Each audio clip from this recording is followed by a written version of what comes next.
शुरुआत करेंगे वक्फ कानून से। वक्फ कानून के मामले में सुप्रीम कोर्ट ने अंतरिम आदेश जारी कर दिया है। कोर्ट ने वक्फ कानून पर फिलहाल कोई रोक नहीं लगाई है।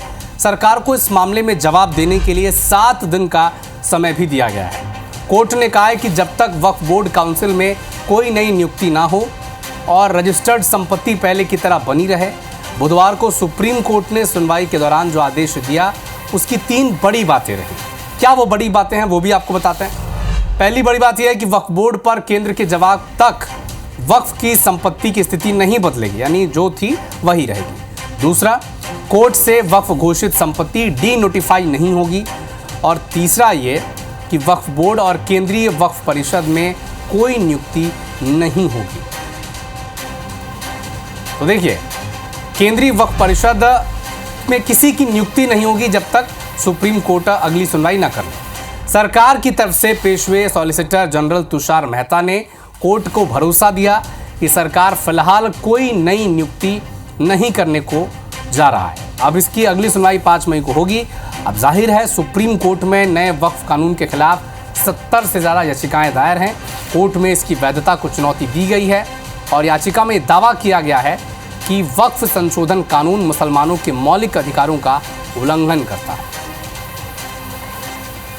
जितने अमेंडमेंट सरकार ने उसमें लाए थे, हमने उसकी मुखालिफत की और हमने डिसेंट रिपोर्ट दिया। पार्लियामेंट में भी मैंने उस पूरे बिल की मुखालिफत की। तो ये कहना कि मैं दूसरे बिल के प्रोविजंस को मान लूंगा, ये सवाल पैदा नहीं होता। हम पूरे उस बिल को उस एक्ट को अनकॉन्स्टिट्यूशनल मानते हैं और ये आर्टिकल 25, आर्टिकल 26, 14 और 15 और 29 का ग्रेव वायलेशन है। ये हम पहले से ही बोलते आए और आज फिर आपके सामने रिपीट कर रहा हूं।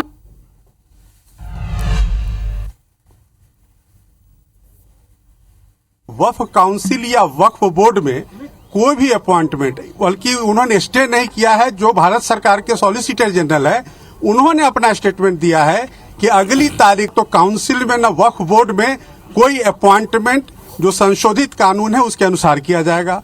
दूसरा बात, जो माननीय अदालत ने कहा कि जो वक्फ व यूजर है जो रजिस्टर्ड हैं और गैजेटेड हैं उसको गवर्नमेंट डी नोटिफाई नहीं करेगी टिल द नेक्स्ट डेट। तो बड़ी इंपॉर्टेंट बात है कि जो रजिस्टर्ड एंड गैजेटेड हैं वही सिर्फ डी नोटिफाई नहीं होंगे, उसके अलावा संशोधन के हिसाब से सरकार कार्रवाई करने को स्वतंत्र है और जो संशोधित कानून है उस पर किसी भी तरह का अंतरिम आदेश नहीं है।